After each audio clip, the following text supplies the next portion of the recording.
হলুদ একটি magical spice.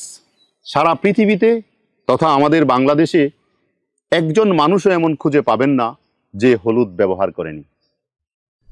গত 30 বছরে বিশ্বব্যাপী হলুদ নিয়ে গবেষণা হয়েছে যথেষ্ট। সেই গবেষণালব্ধ ফলাফল থেকে জানা যায় যে হলুদে প্রাপ্ত বায়োঅ্যাক্টিভ কম্পোনেন্ট কারকিউমিনে অ্যান্টিঅক্সিডেন্ট, অ্যান্টি ইনফ্লামেটরি, প্রদাহ বিরোধী, ক্ষত নিরাময়কারী, ব্যাকটেরিয়া বিরোধী উপাদান রয়েছে এবং কার্যকারিতা বিদ্যমান আছে।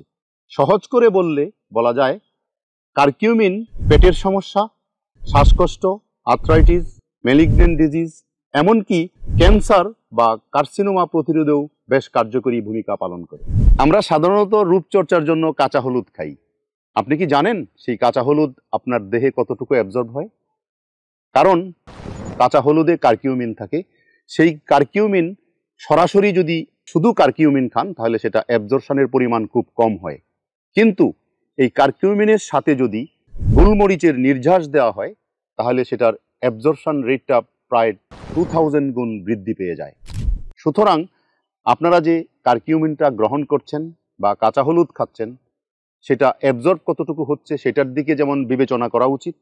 এছাড়া এই যে কাঁচা হলুদ আপনারা খাচ্ছেন সেই কাঁচা হলুদটা কোন উৎস থেকে আহরিত, সেই উৎস থেকে, সেই মাটি থেকে যদি কাঁচা হলুদ লেড শোষণ করে নেয়, সেই শোষিত লেড মানবদেহের জন্য, মানব স্বাস্থ্যের জন্য অত্যন্ত ক্ষতিকর। সুতরাং কাঁচা হলুদ যদি আপনার স্বাস্থ্য সচেতন হিসাবে এবং স্বাস্থ্য সচেতনতার জন্য আপনার খেতে হয় তাহলে অবশ্যই অথেন্টিক সোর্স থেকে গ্রহণ করতে হবে।